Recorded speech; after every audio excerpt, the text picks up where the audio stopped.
It's yeah, ouch, quit. It doesn't matter. You know, Exactly. they're gonna do whatever they're gonna do. Yeah.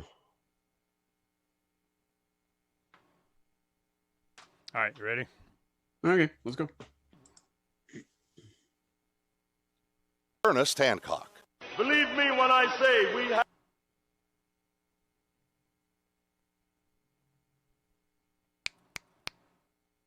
It's time for Declare Your Independence with Ernest Hancock. Believe me when I say we have a difficult time ahead of us. But if we are to be prepared for it, we must first shed our fear of it. I stand here without fear because I remember that I am here not because of the path that lies before me, but because of the path that lies behind me. I remember that for 100 years we have fought these machines. And after a century of war, I remember that which matters most. We are still here! Tonight, let us make them remember we are not afraid!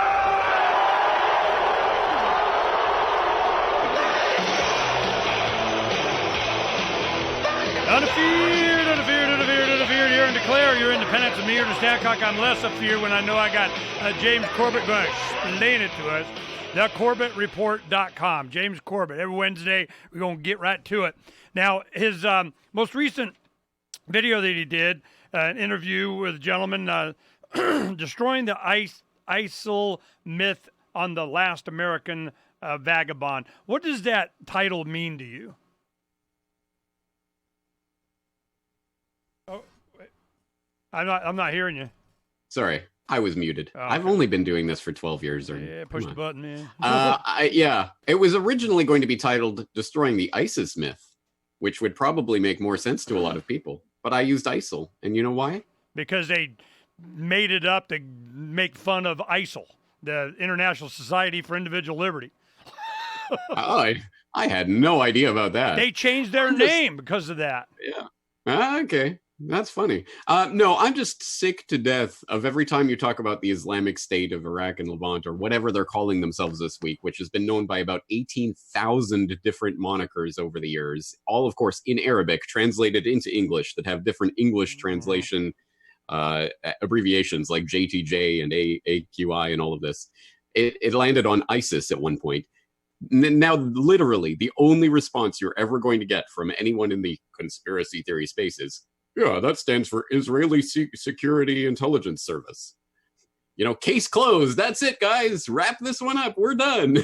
As if that is somehow some like, oh, there we go. That was the smoking gun we need to prove everything. I'm just so sick of hearing that every time you talk about this group, which I will refrain from calling ISIS.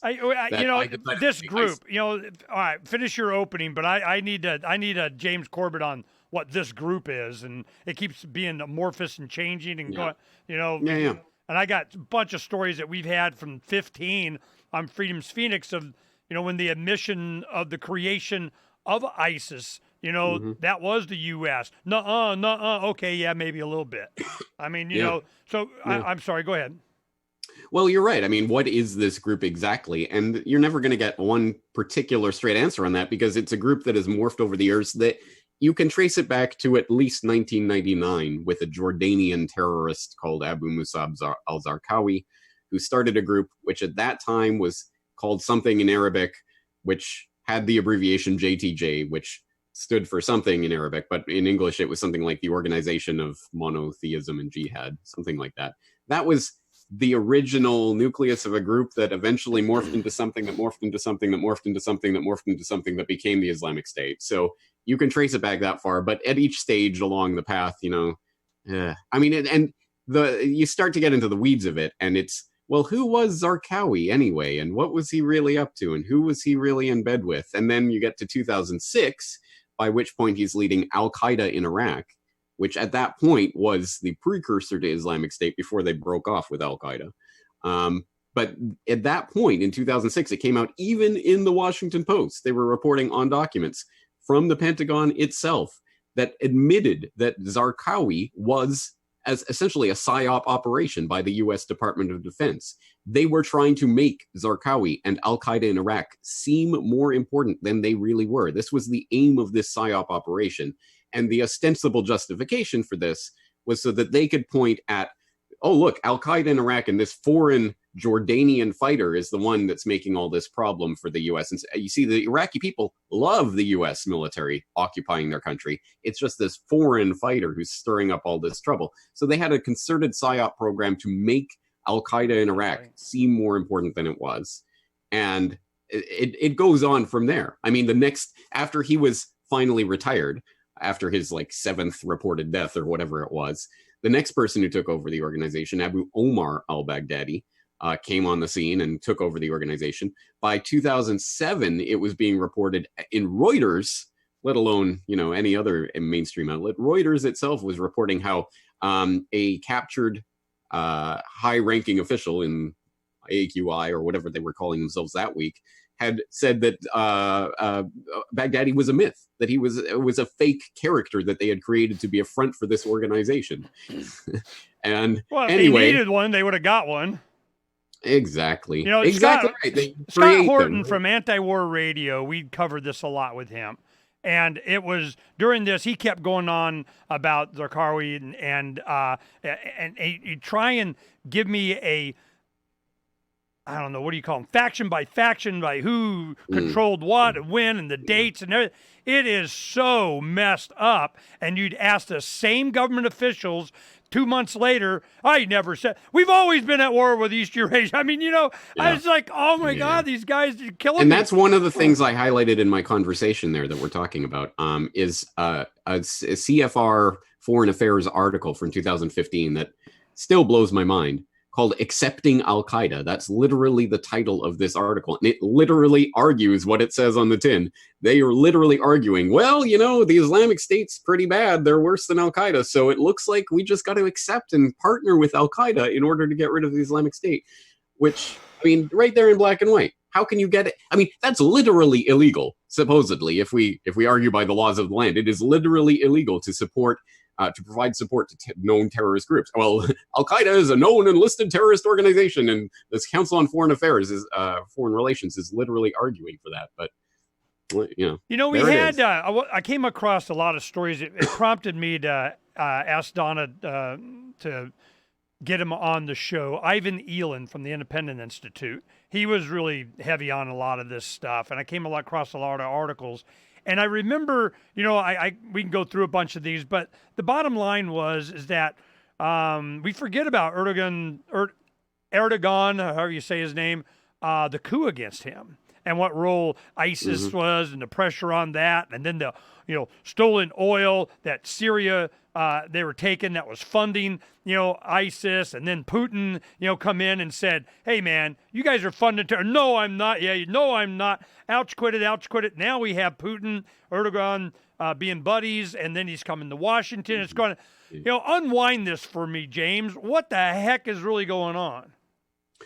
I think what is happening with Turkey and the U.S. is the same thing that's happening with Saudi Arabia and the U.S. There are different factions at different levels that are playing different games, and some of them are buddy-buddy. Like the Trump administration, or at least Trump himself, seems to want to be buddy-buddy with MBS, Mohammed bin Salman, in Saudi Arabia to try to create some sort of relationship there. And it's, the Saudi arms deal, and they're buying billions and billions of dollars of arms and blah, blah, blah. It's great for America. Make America great again by selling more weapons and that kind of thing. And the other side of that is the dagger that they have pointed at the heart of the House of Saud itself, which is the limited hangout version of 9/11, that it was the Saudis what did 9/11. Well, who knew it? It was the Saudis all along. Wow. That has been the trapdoor that's been implanted in the 9/11 story since the beginning, since literally this took place, because there is some truth to that. There were connections between Saudi royal family members and the alleged hijackers and all of that nonsense that was going on, and the alleged hijackers that were living with FBI informants in San Francisco, and all of that nonsense has the direct ties to funding from the Saudis and all of that. That's always been in the story. But what the U.S. did, brilliantly, I guess, from a Machiavellian perspective, at that time, they covered it up. They deliberately covered those types of connections up. and let the world know they were covering it up. I still remember this from 2002 when the congressional investigation into 9/11 was done. And they put out their report. This isn't the 9/11 Commission report. This is the congressional report. Back in 2002, they put out their report, and it contained the 28 pages, the classified section of the report about an unnamed foreign entity, foreign actor that was involved in some way in 9/11. Redacted 28 pages. Exactly. And at that time, and I remember this clearly, I remember watching this in Canada on CBC, Canadian Public Broadcasting Network here. I remember watching as on the news, they're saying, yes, it's redacted 28 pages and it's suspected that this is regarding Saudi Arabia. Everyone knew. They were broadcasting that, here's the redacted. We're not going to let you see the details, but it's Saudi Arabia. Everyone knew it. It was the open secret. And that's been the kind of dagger that U.S. has been wielding over Saudi Arabia ever since then. It's the implied threat. And we still see it to this day being pimped by war hawks like Tulsi Gabbard. She is not a savior. She's not going to save you. She is for the war of terror. Absolutely. She just wants it waged in a different way.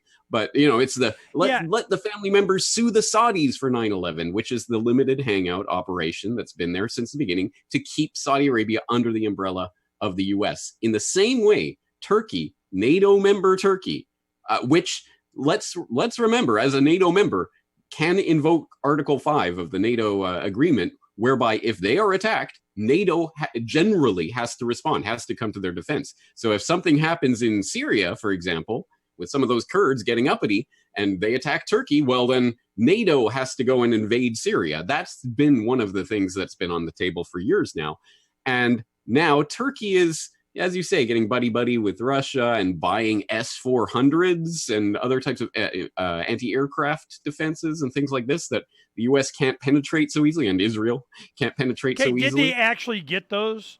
I thought there was a threat they were going to buy them. They weren't going to buy them. The U.S. is going to supply them. They didn't. Did they actually get the Russian missiles? So I'm just looking at the report from today of the meeting, and it says Trump and Erdogan concluded a visit, achieving an agreement on Turkey's decision earlier this year to accept delivery of a Russian air defense system. So they have made an agreement to accept delivery. Blah, blah, blah. But the Turkish president told reporters he might be persuaded to use the U.S.-made Patriot system as well as the Russian S-400. So I don't believe they have accepted delivery yet. But at any rate, they've already made the deal. We're going to have General Motors and Audi. Yeah. Yeah, exactly. Yeah. It so smells of military-industrial complex getting their fingers into something. It seems like they're negotiating deals with Trump. That if you do this, and we'll let you do that, and it's like, I feel like, Trump and all the U.S., all the taxpayers were all ping pong balls. They're just banging us around all over the place. Yeah. Well, what do you think the real game is here? We have the Islamic State. Is it or is it not still under the control of U.S. interest and the intelligence community and CIA or whoever the heck runs it now? Has it gone rogue and it's on its own? Because we have Erdogan is going on here. I should have it to where you could see it. But what the headline is he's going, these gates will open. He's like, we're going to go ahead right here. These gates will open. Have Turkey's floodgates begin? Now, this is just yesterday. Have Turkey's floodgates begin to open? For months now, the question of what to do with foreign jihadists, which flooded Syria over the course of the 8-year-long war, has been intensely debated. President Erdogan has shocked European officials by repeatedly threatening to unleash them along with some 3 million Syrian refugees on Europe if his Operation Peace Spring does not gain support and if the EU rejects his safe zone offer, and it goes on and on and on. He's threatening to take all of these, ISIS troops that he's got and a whole bunch of Syrian refugees, 3 million, and he goes, look, man, you do what I want, I'm going to open these gates. This is yesterday. What do you think he'll do? I think that's been actually a threat that's been around for quite a while. Erdogan was using that as leverage in negotiations with the EU years ago, saying, I can open the floodgates and I can let a lot of refugees through. So this is nothing new. But I want to point out the fact that when the possibility of these these Islamic radicals being released into Europe is the case, then they are called Islamic State or ISIS fighters or terrorists or whatever. But when it's the exact same people going into Syria, they're the moderate rebels, right? They're the moderates that are trying to overthrow that dictator Assad. Oh God, help me! What is happening? Who is what? What is the end game here? Whose end game? I mean, everyone has their finger in the pie, I don't right? know. Yeah. That's why I asked James.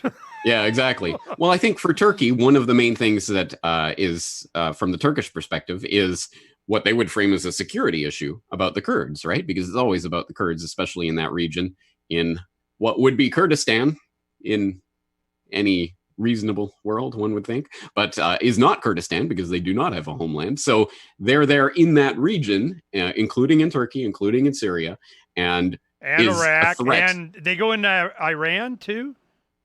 Yep. Okay, right. So you got, where all of the countries come together in Iran, Iraq, Syria, and then Turkey's kind of on the north, and then there's a little bit of Russia there somewhere too, right?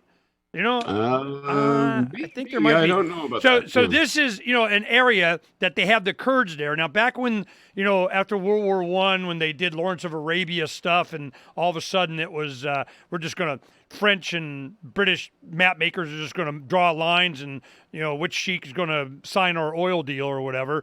The Kurds, they were just kind of a tribal, kind of like Afghanistan. They're no country. We just have, our language, our culture, and we're in the mountains here. And they just kind of, we chop. Some of you go here, some here, some there. Now, the Kurds see themselves as Kurds. They don't give a crap what your line you made. So the U.S. has always used the Kurds as we'll support you, and we'll make sure that, you get your little homeland thing if you'll come up against Saddam Hussein, and then he'll gas them, okay? We'll support you if you'll go up against Assad, and then you get abandoned. We'll do you if you'll, go up against Turkey, and then, so these guys, I'm wondering, white man from America speak with forked tongue when they stop listening to us. So I'm wondering how the Kurds are going to be carved up now. Now, of course, Turkey does not want to have them, like you say, getting all uppity and, hey, man, we're going to get our own thing. Syria wants to give them up or not. So these oil wells that the United States military are guarding in Syria, is that in Kurdish area or no? I don't know. It's a good question. I didn't even think of that. So I believe so. Let's look it up because I don't want to speak off. That's a good question. Yeah. I think there's overlap, but let's check. So when we're talking about Kurdistan, or the Kurdish areas, we would be talking about northeastern Syria, and there is the Suwaida oil field in northeastern Syria. I don't know if that's the one that we're talking about specifically with, we're going to come in and take the oil, but there is oil in the Kurdish area of Syria. No, I knew that, but I didn't know if these are the ones that are going. All right, here it says, this is dated October 21st. So this is like, 3 weeks ago or something, or if that, 2 weeks. It says, U.S. plan to guard Syrian oil fields sows confusion. Officials and experts say the proposal may be a way to sell Trump on keeping a residual force in Syria. Let's see, blah, blah, blah, blah, blah. U.S. troops in northeastern Syria near Kurdish-controlled oil fields. So, yeah, it's a Kurdish thing because they were going to be able to be their own country and fund and make money and but they're not. They're kind of like Afghanistan. They're like, hey, man, we just want to farm and leave us alone and got rifles and stuff. Yeah, no, they're a proxy force and have been used as such for a long time. And of course, the carrot is always, we'll give you a Kurdistan, just come along with us. Right. And it's always, always, always, always those hopes are dashed. And speaking of Scott Horton, he had an interview recently. I can't remember with whom, but someone who had written an article about the history of the Kurds being betrayed by the U.S. specifically with promises. And it goes back a long ways and has been used many, many times. So nothing new here. The only question is when do you think the Kurds will stop believing this? Because they have been betrayed every single time. Well, then maybe they don't believe it. They just get some guy to say, yeah, and stand there and sign something. They give them money. Yeah. Hell, that's how they did the lines in the Middle East to begin with. Exactly. And who gets to speak for the Kurds anyway? I mean, eventually, let's look at it from this perspective. Freedom's the answer was the question. I mean, who's to say all the Kurds must all agree on this, whatever, Kurdish people are doing, right? And like all Americans must believe the same thing because you're American, right, Ernie? Oh, Okay, so let's keep Turkey in mind here as they're doing this. We got the Saudis murdered Khashoggi, the journalist that was in Turkey, and so Turkey goes, yeah, we need somebody's got to stay after school. Who's that going to be, And I'm not sure what the heck happened with that. And somebody got embarrassed, and they're like, yeah, we're sods. We chop off heads and get over it, So I never really felt there was any resolution to that, really. And then the plot, the coup against Erdogan, which was backed by whom? Is that a U.S. thing or what? I think there were indications that it was either self-staged in order to, that was one of the things that was being said at the time. It was staged in order to head off a real coup. Because he arrested like tens of thousands. Exactly. There was a big roundup afterwards.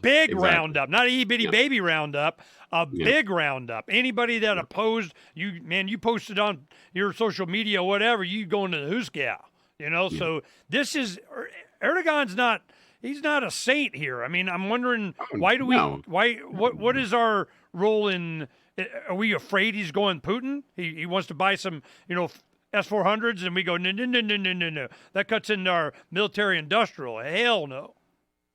Yeah, I mean, there's that. There's the refugees that he can release into Europe. There's the fact that NATO has nuclear weapons in Turkey. That was, remember the Incirlik incident where that base got taken over for a week or two, and that was where all these nukes were being stored. And there was that got kind of pushed away and swept under the rug. Like, let's not talk about that again. But one would assume they would have pulled the nukes out of there by now, but we don't know because I'm hoping they have some kind of a safeguard or code or whatever. I mean, you still get plutonium or uranium or something. I mean, it's just, this is not all these news and flashes and big headlines and everything, whatever serves somebody's purpose, and then if it serves the United States government's purpose, it's amped up, and there's nothing else they talk about. If it doesn't, it's no big deal, and it goes away until it doesn't. And I'm just, there's a bigger game here, and that's what I'm hoping. I mean, maybe you don't know or have an opinion, but I'm just like, what the hell is going on? Are we at war with Syria or not? And are we going to stay there or not? Are the Kurds going to get their own country or not? Is Turkey going to release or not, and why? And is he going to line with Putin or not? And do we care? I mean, what do we care? Which one of those questions, and from whose perspective? You can answer any of them, I'd be happy. This is the question. I mean, I think there are they're not just different players involved at the table with different ideas of what they want to get out of it, but also within the power structures. I mean, I'm not a Trump supporter or whatever, but I think there are differences between what Trump is doing and what the general foreign policy establishment wants to have happen in Syria, and blah, blah, blah. And at least Trump, as Assad said recently, and I think it's a apt observation. He says, actually, Trump is a good president, not because we support his policies, but because he's the only one who will actually say things that are as they are. We're here for we're going to take your oil. Yeah, we're going to take your oil. I mean, it's blatantly illegal. No president would ever come out and say that, but hey, at least Trump comes out and says it. No, he actually said, he goes, yeah, I'll work a deal with Exxon. Or Exxon Mobil, or so he actually said Exxon. I'm going, whoa, that's some balls there. I mean, in case you don't know, go rewatch Big Oil, How Big Oil Conquered the World. Of course, one of the remnants of the 70s, the Rockefellers and all that. I mean, but big surprise, right? How Big Oil Conquered the World. And then why Big Oil Conquered the World. These are great documentaries that you did. I probably watched both oils probably at least 2 or 3 times each, and the World War I conspiracy at least 3 times. I mean, while I'm driving somewhere. Did you ever watch part 3? That's the question, because you forgot there was a part 3. On World War I? Yeah. I'm sure I did. I did. I'd be driving around and I go, I should watch. I put my headphones on, right? I should. And I got a little clip on my dash and put the phone, and I'd drive, and I'd just go, when you're driving, you don't get to look at it all the time. So you watch it 3 times. Yeah. It's awesome. Well, I wanted to try and get a narrative from you of, well, whatever you're willing to reveal, but I'm looking at Syria. Assad came out, that was big news a couple of weeks ago, and he said, yeah, We like Trump. He's honest. He's transparent. He's here to take it, Well, take what? Then we see that it's kind of in the northeastern part of Syria, up next to Turkey, and that's part of the Kurdish thing. So then you have the Kurdish relationship with the United States all over, and Kurds are Kurds, whether they're in Iraq, Turkey, Iran, Syria, they're Kurds as Kurds, and they're going, hey, look, man, you guys, they've been arming them for a long time. Are they going to be the new terrorist bloc? Potentially. I mean, let's put it this way. All options are on the table, and they can make such a move if they want to. And here's the real, I think, calculus that we're looking for in all of this. It's not necessarily that the war planners in the Pentagon and Mossad and wherever else are sitting there saying, we need to create this group called the Islamic State, with this particular Wahhabist ideology or whatever. They're not thinking in those terms.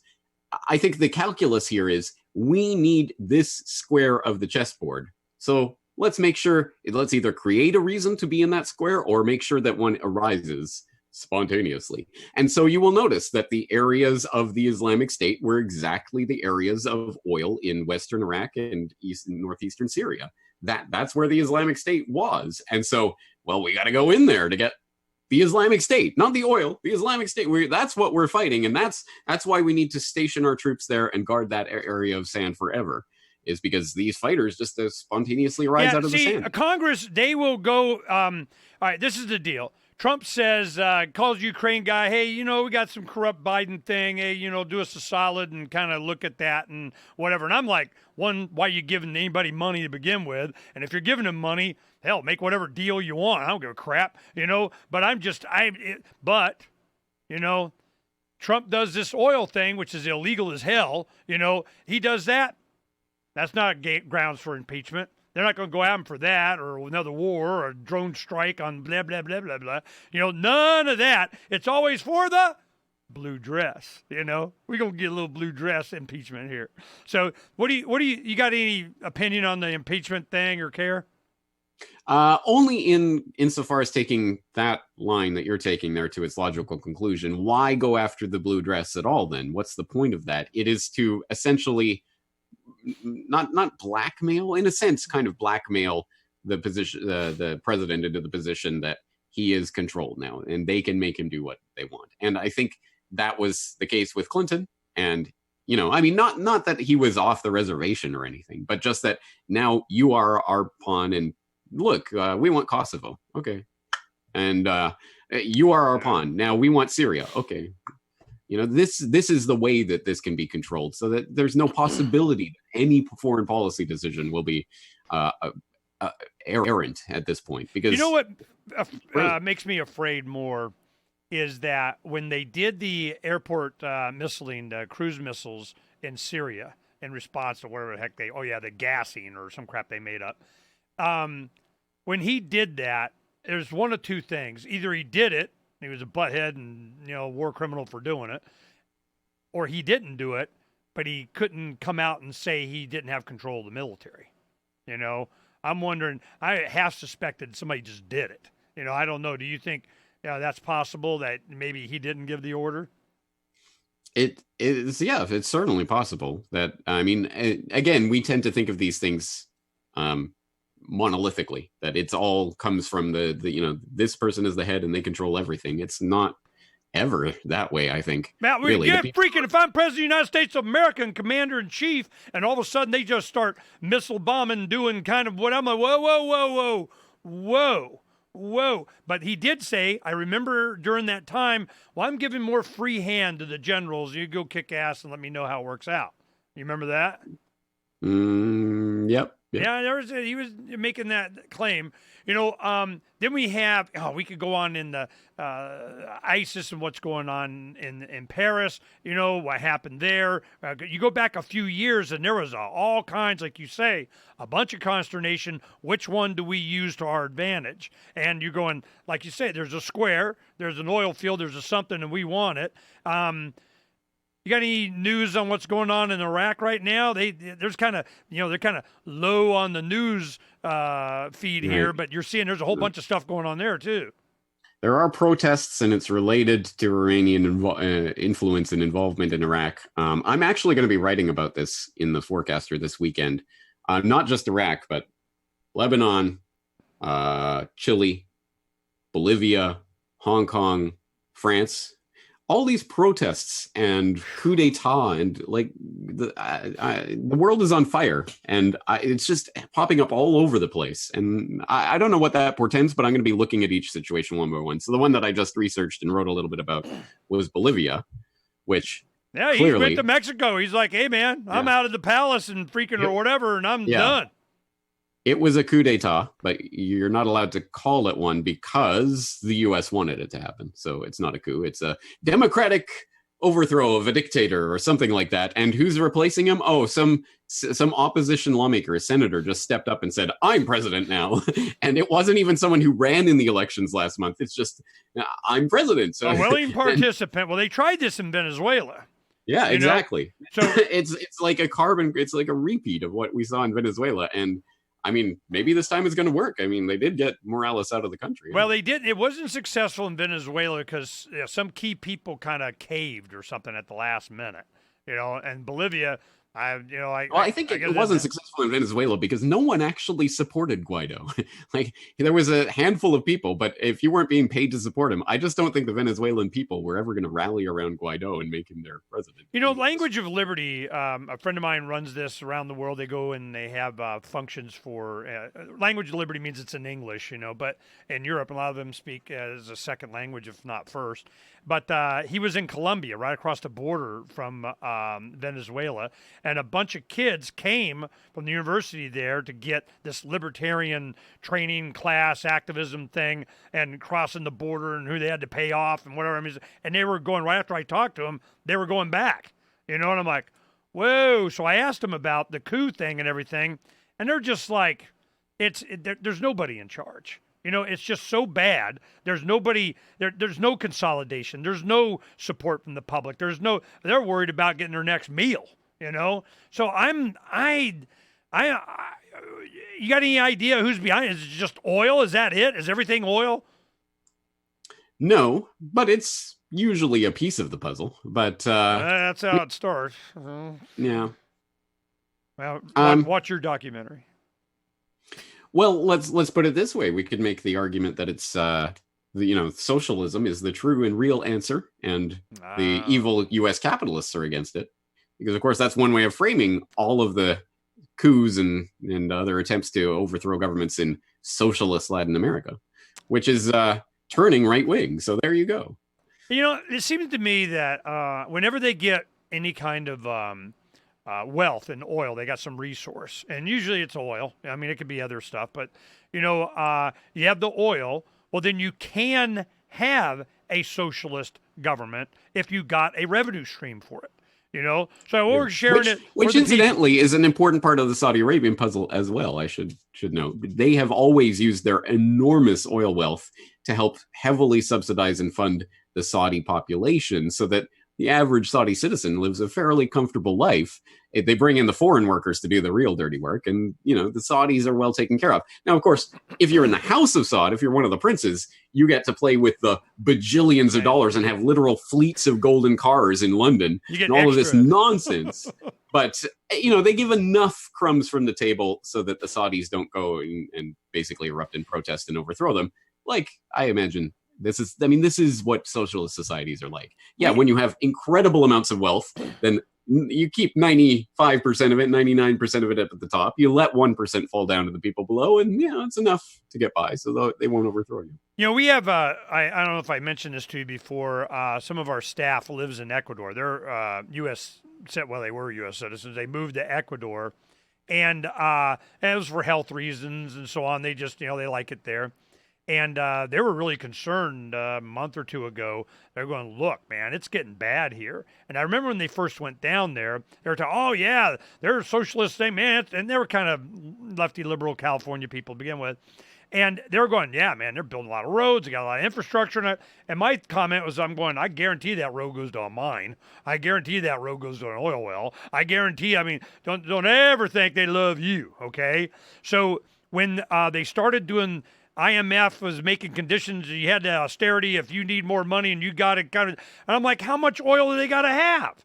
Where is all this money going? What are they doing with it? They don't know. And it's just all of a sudden the people don't have, and they get in the streets and they start complaining, and you wind up dead, or you wind up going to Mexico or something as a leader. Yeah. So this is, but my reason for bringing that up is it occurred to me that socialism allows for the capitalists, the oil tycoons or whatever in the West, to be able to deal with one company. There's none of this little private property rights they got to deal with. Yeah. They don't have to deal with a bunch of different companies. They just got to take over one guy, and it's all theirs. Yeah. And this is precisely the point, the underlying point of not necessarily why big oil conquered the world. I think that's one of the themes, but the follow-up that I did on sustainable development. What is sustainable development? That is the system. It's presented to the public. We're going to take over the land in order to preserve it and make it all peaceful. And no, it's taking over the land so we control it and can do whatever we want with it. Man, we pegged it. I just came from G.R. Griffin's Red Pill Expo in Mesquite, Nevada this last weekend. And Rosa Corey was a government employee in San Francisco that she spoke at one of our summits. We got to have a long talk. I interviewed her last week. Awesome. But this is what happened. Lefty, liberal, lesbian from San Francisco doing eminent domain on people to save the environment, to do whatever the heck. And then she finds out it was just for some developer to go and do whatever they wanted. She goes, whoa. What the heck is going on here? After the years that I've known her, she's getting really libertarian. She's starting to see what's up. And I'm going, yep. And you brought that on. Sustainable development is a socialist agenda of central command of we rule, and and the people do it, but we're going to be in charge of running it for you because we can, and we'll decide. Well, she knew it was all a lie. Well, it's all about control. And I'm going, this is the worldwide same thing as an oil resource, except it's not just oil, it's a land and everything on that land. Everything under it, everything on it, all the people, all their goodies, and we have sustainable development, whatever the heck that is, and they control. This is the worldwide dominant because they've been doing it with oil, and here it comes. Man, you just cleared it up. It's the same thing. Confessions of an Economic Hitman on America. Yeah, exactly. It all ties in. And I have had Rosa Corey on the program before, so people can look that up if they're interested. But yeah, exactly. This is... And it's interesting, you will find occasionally it is the environmentalist, crusader kind of people who are the ones who see it happening and go, wait, this isn't what we wanted. And you'll occasionally get people like Rosa Corey shaking out of that and becoming the strongest advocates against it. Yeah, it's like, there's no greater atheist than the one that leaves the Catholic Church or after. Oh, and that was another thing. Putin was going, he's not a man of God, the Pope. He's just like, he's a scumbag of what. So there's a lot of institutions. Who said that about the Pope? Putin did. Okay. He came out and said he's just not a man of God. He met with him. And he's going, no, he's trying to do some deal with him or something, whatever. He's going, whoa, this is not what, So, it's all these, when it comes out that you got someone like Trump and Putin being kind of the calming factor in a lot of this stuff, you just got to go, man, something is wrong. There's some weird stuff going on here. Yeah. Well, what about... hey, the world ended in 2012, and we're living in some sort of bizarre after game or something. Yeah, Matrix. We're in a simulation. You mentioned Tulsi Gabbard, and because I've caught that too. She's like, I want to keep America safe, and the war on terror, and we got in terror, and I did it to go, it was a lie they lied us into, but if I go whip ass, it's going to be whip ass for, good Tulsi reasons. What do you think those reasons are? I'm not going to venture to guess, read her mind. I know that she was a CFR member. I know that she is continually pumping the war on terror, not so much the war of terror. So she's behind the Stop Arming Terrorists Act or that kind of thing. Awesome, great. That's a good step forward. But since it is completely undergirded by the official lie of 9/11 and everything that comes after it, Al-Qaeda is the boogeyman, and we have to go after them, and blah blah blah. It is the same thing. It's just a different packaging. People are, well, Look, she's not going to get president, so it doesn't matter. But people are going to be duped into rallying around Tulsi. Yay, she's the hope and change, and have their heart broken once again. And your reason to say she won't become president is because why? This is like a Sanders template or something at most. It might become, even if she became really popular, they wouldn't let her get the DNC seat. Hell, I thought that with Trump. Fair enough, yeah. I was like, no way in hell are they going to let with Hillary there. Fair I'm enough. going. So but then look how it plays out. Okay, he actually won, and now the swamp is drained and everything's. Oh wait, no, that's not how. Right. But I am just holding on till whenever he gets out of office in whatever way he does, because I have the perfect quote that I'll go back to and say, "I told you so." Okay, what? You gonna give us your quote? No, I'll say, look at the what was it called? Legacy of Ashes, I think it was. My podcast that I did on Obama leaving office, and there's a little couple of lines in there that I'm going to use when I talk about Trump leaving office, because it's the same thing. Yeah. And all the people who said, "No, James, he's different," are going to be saying exactly what I said they were going to be saying back in 2016. Do you think Hillary's going to run? Sure. Yeah, I don't know. I don't care. I right. don't care.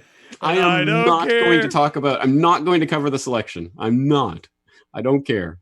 I'm covering it. I'm kind of like, this is one thing that we're doing. All right. So the audience, you guys, when you go to, we just turned it on, and it's still not like, pretty perfect. We just turned it on today, last night. You go to the top of Freeman's Phoenix, join us. In the Join Us, we've never done a subscription, really. We haven't structured it in any way. We haven't done that. But we have a lot of, member features. You get the newsletter and so on. But we'll do copper, silver, gold level. But to justify me having a subscription, and you can support me like you support James Corbett.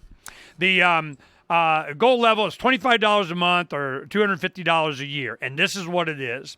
The addition to that, we're going to have, I'm going to do weekly article and video that will be on the 2020 election cycle with economics and the political thing from the inside because we're involved in it, but not so much that I give a crap who wins or not. I use the political process to make sure the issues that I want discussed are up there, because if we don't do that, they're going to talk about whatever the hell they want to talk about, and I guarantee the number one is going to be impeachment and nothing else. And I'm like, nope. Oh, and Jeffrey Epstein. So this is one thing. Did you get that that graphic I sent you? Oh yeah. Last week when we were talking, it's Jeffrey Epstein didn't kill himself, and I'm like, God, he's even dead. How do we know he's dead? Well, because they said he was, and they showed a picture, and you haven't proved he's alive, so he's dead. And then I started seeing some memes because of the show. People were sending me memes, of, he's not dead, or something like that. So it's going to be interesting to see what happens with Maxwell. What's her name? What is her name? Maxwell. Yeah, Maxwell. And Gladys Maxwell, or whatever it is, something like that. Ghislaine. Yeah, thank you. See, you know more than me. I blame you. All right, so Maxwell, what's her history? Go ahead and give that out real quick, who she's aligned with. I'm not the one to do that. Get Whitney Webb on or someone like that. Yeah, well, she's the daughter of some, super Robert spy. Maxwell, who was a triple agent for Britain and Israel and Russia, and who died in mysterious circumstances, being falling off his boat, his multi-million-dollar yacht, in a big scandal and lots of money. Yeah, I tell you what was interesting. It was like, God, 3, 4, 5 prime ministers of Israel went to his funeral.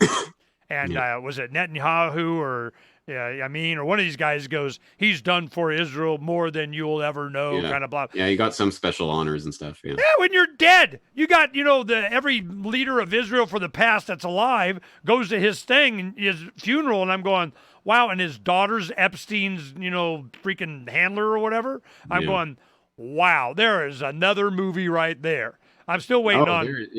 It would be so much more interesting than anything Hollywood could come up with if you just knew the actual story behind things Right. like this. I It want would be a million Trump, times the more movie. crazy. Yeah. All right. I hate to break these things up, but I'm going to surprise you. I have another interview to run to, and I got to get my ducks Yeah, in a no, row. I'll let you go. Go ahead and give out your web pages and everything, and do your commercial, man. Go.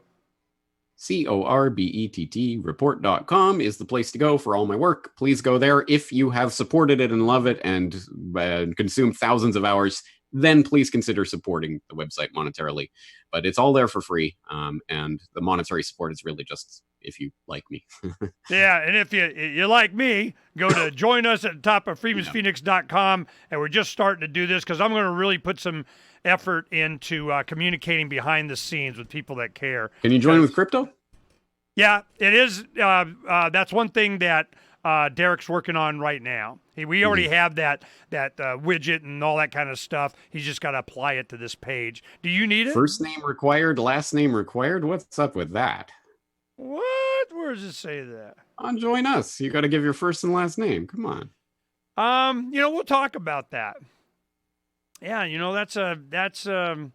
that's interesting. I mean, yeah, it's interesting. All right. Like a username, sure. But Yeah, James got us, kind of, they filled out the paper. All right. James said, damn it. Okay, I'll talk to Derek about it. We'll take care of it. Thanks, James. All right, thank you. Take care, man. Peace. Bye-bye.